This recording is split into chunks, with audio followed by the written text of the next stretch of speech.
In this video, we come across a woman who was defending the average man, saying that they are the ones who are desirable for long-term relationships and marriage. This leads to a conversation about marital expectations and what's really important in a relationship. And yeah, I got triggered. He always get triggered. Push play. Everybody be talking about how healers need protectors, but they don't tell you what the protector is supposed to look like.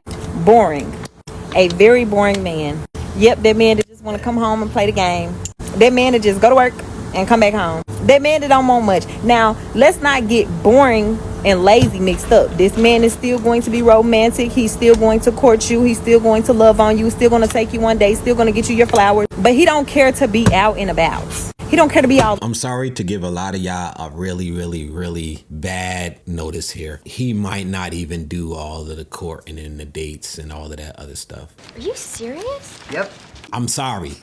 He might not even give you that. Does that mean that he's not a good, stable man? He's not a protector? He's not a provider? No. And if he did it in the beginning, he's probably going to forget to do it as the marriage or the relationship goes on, especially if you have kids. If you have kids, his mindset changes. And I'm just telling you from the perspective of a man. It's not that he loves you any less. It's not that he wants to be with you less. It's not even that he's attracted to you less. None of that is true. If he feels that the burden of provision and protection is on his shoulders, that's a lot of stress for anyone. And when he takes that on, his focus is going to be making sure that you guys are provided for and that you're safe. If he's a good man. And that's going to be his focus. And that comes with a certain level of tunnel vision.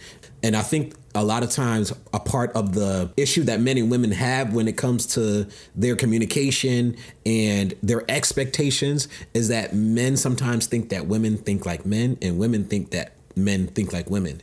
A woman can go to work and take care of the kids and try to do something romantic. They usually don't. They expect it, but they don't usually give it. Let's just be honest. And want to do other things with their husband or boyfriend. And they'll have all of those things on their mind to be working on all of those all the time. Men tend to be very focused, which is why I think that men usually make a good foundation for a family.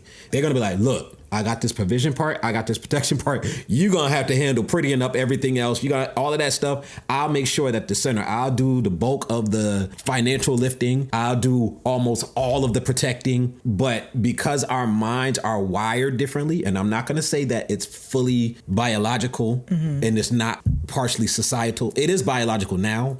Whatever has gotten us here, men are very focused on certain things. And usually they can't do multiple things at the same time. If they do, their efficacy goes down. And I think that there has to be a little bit more grace given to a guy who's a good man who goes and gets things done, but may not be 100% on when it comes to being romantic and doing all of these other things. And if you want a guy who is of a level of value, not necessarily high, let's say he's making 80 grand. The higher up that pay scale goes, the lower the amount of attention he's going to pay you. And if you want that lifestyle, if you want that level of provision, it's going to come with some negatives. The more a person works, the less time they're going to have for you. It's simple math. You have to make a decision on how are you going to see the things that they do, and are they the necessary components for a family to be successful? Our feelings are not the number one necessary component for our family to be successful. And I think that anytime we go down that road, we open up a lot. You never see anything in the Bible that talks about making sure that you worry about somebody's feelings in a marriage.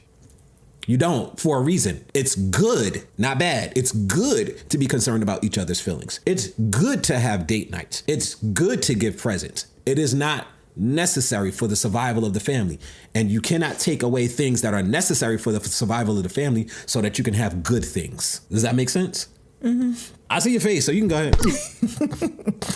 I hear what you're saying. Mm-hmm. No, but you kind of just cleaned it up just now. I was going to say, so are you saying that is something that you should not be concerned with, or that, because you're saying guys are very tunnel vision, and even if he did that in the beginning, like once kids come to the picture and things of that nature, don't necessarily be expecting that. I was going to say, are you saying that it should be just fine then, like if none of that continues, like after you have children? Should it be or just after just being married for a while? Should it be fine? Yes. Would it be a better marriage if he was able to find a way to do the extra things? Yes, it would be a better marriage. Because nowadays the mentality is, if I don't get these things, we're headed for divorce. Mm-hmm. That's my issue.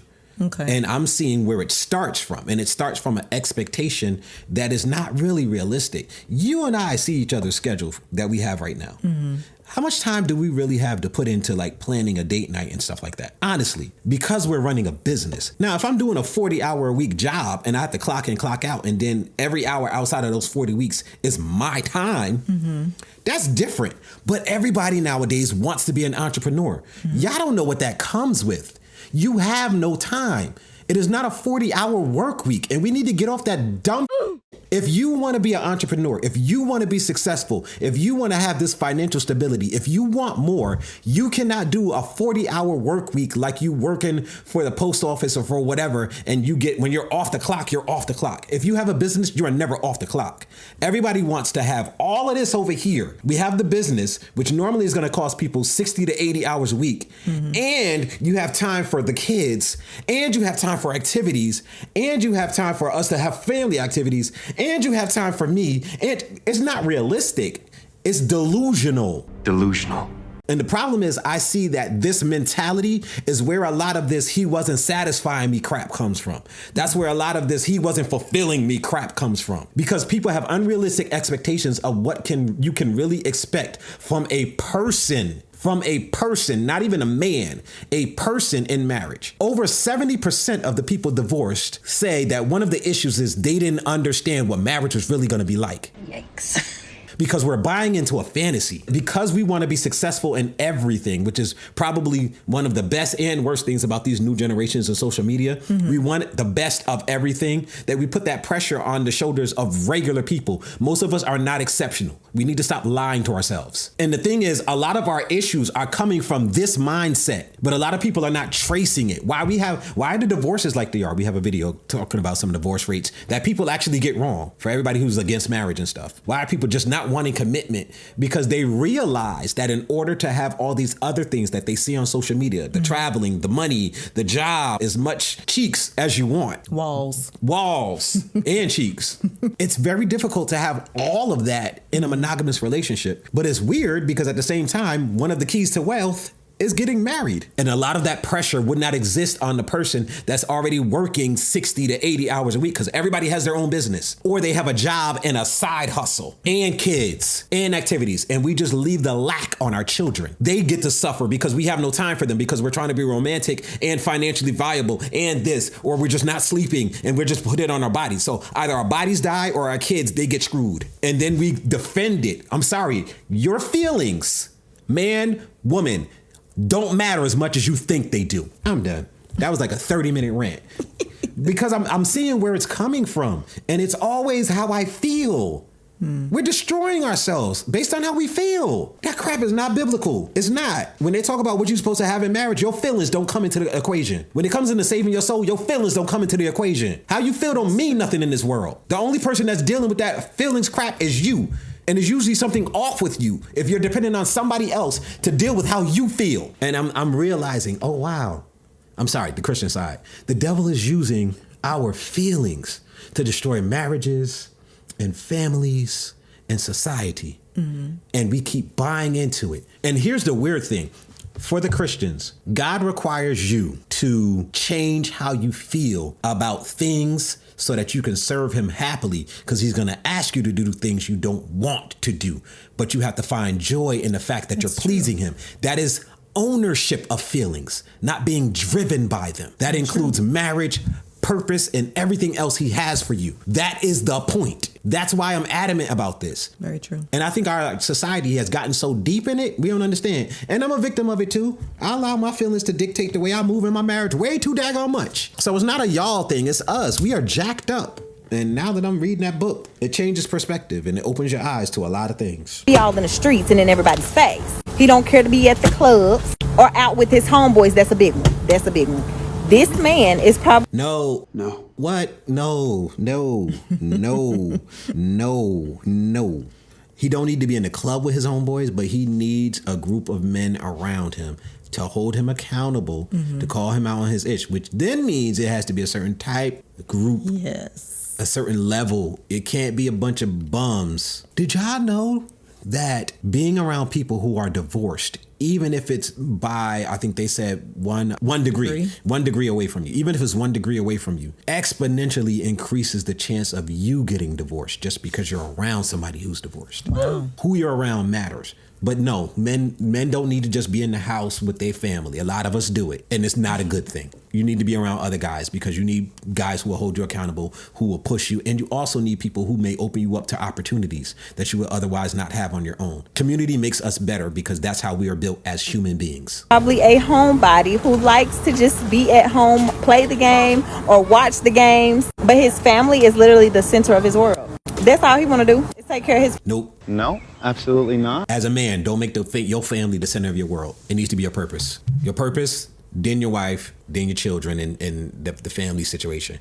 Purpose first. It's a harsh reality. If you get this right, everything else will fall into place. That's the weird thing. God adds by subtracting, and he multiplies by division. Mm-hmm. You put him first, everything else will come. Even if you don't believe in God, because I know there's a portion of our audience that does not. You'd be amazed at how that works. Yeah. His family and be with his family.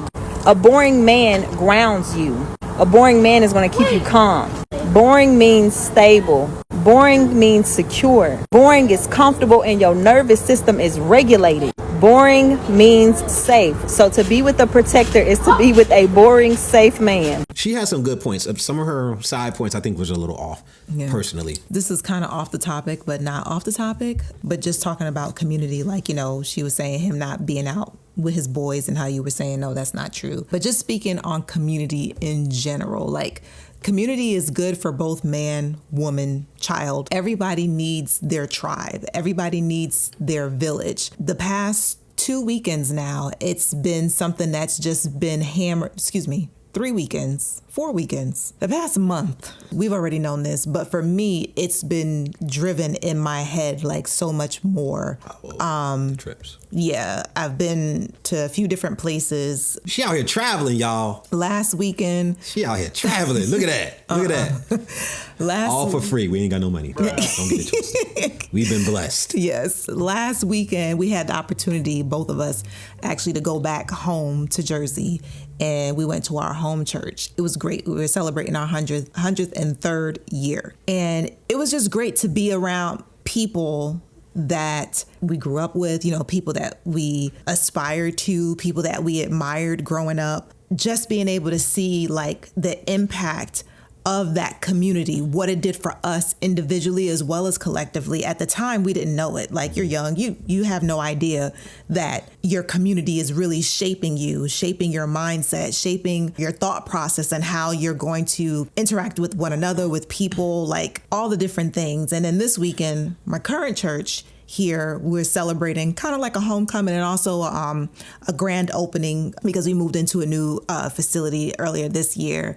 The theme kept on being reiterated, like the importance of community and having those people around you to be able to pour into you, especially the younger generation. Because like I said, when we were younger and this was happening to us, we didn't know it at the time. And they say hindsight is 20/20. Now looking back, like we see how having the community, which for us was our church, like how pivotal it was in our lives and how we we wouldn't be here together basically had it not been for that.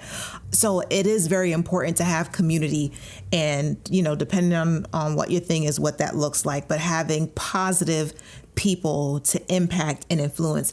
Count yourself out, even if you're not a person who necessarily belongs to like a church, for example. It could be you being involved in different types of clubs or organizations. Your presence and you positively speaking over the people around you, over the young people, heck, people your age or people older than you, you never know what your words that you've been given, how it's going to be able to influence a person that can change the trajectory of their life. The Bible says for a reason that the power of life and death lies in the tongue. And there's a reason for that because God spoke this world. He spoke it into existence. He didn't say, I was going to say abracadabra. Mm-hmm. He didn't just wave a magic wand or something like that. He used his words to speak life, to speak this world into existence. So yes, our words are very powerful. So always keep that in mind. Are you tearing down or are you building up with the things that you're saying to your spouse, to your children? And I know it'd be hard sometimes. I know it'd be hard sometimes for me. You just want to ring them because they be doing so much. But we have to be cognizant of the things that we're speaking to to one another because it matters. Well, This was supposed to be a short video. yeah. Well, comment your thoughts down below because I don't really have much to say. But let us know what you think. Comment your thoughts down below on the videos and also what Pastor Jay over here said. That explosion. That was not expected. It was supposed to be a short video. But let us know what you think. And if you guys made it this far, go ahead and smash that subscribe button, turn your post notifications, and give us a thumbs up, all right? Because it helps with the algorithm. It tells YouTube that you appreciate what we're putting down. What we're putting down. Hey, everybody. Down in the description, there are 2 links. One is to a GoFundMe, and the other one is to a video that explains what the GoFundMe is for. Long story short, we have a medical situation with our daughter that we have to pay for everything out of pocket, and we could really use you guys' help. If you have the time, we'd love for you to go check it out. If you have the money, the funds, we'd love for you guys to help. If not, maybe you could send a link to somebody else who can help. We thank you for your time. Thank you. Press the off button.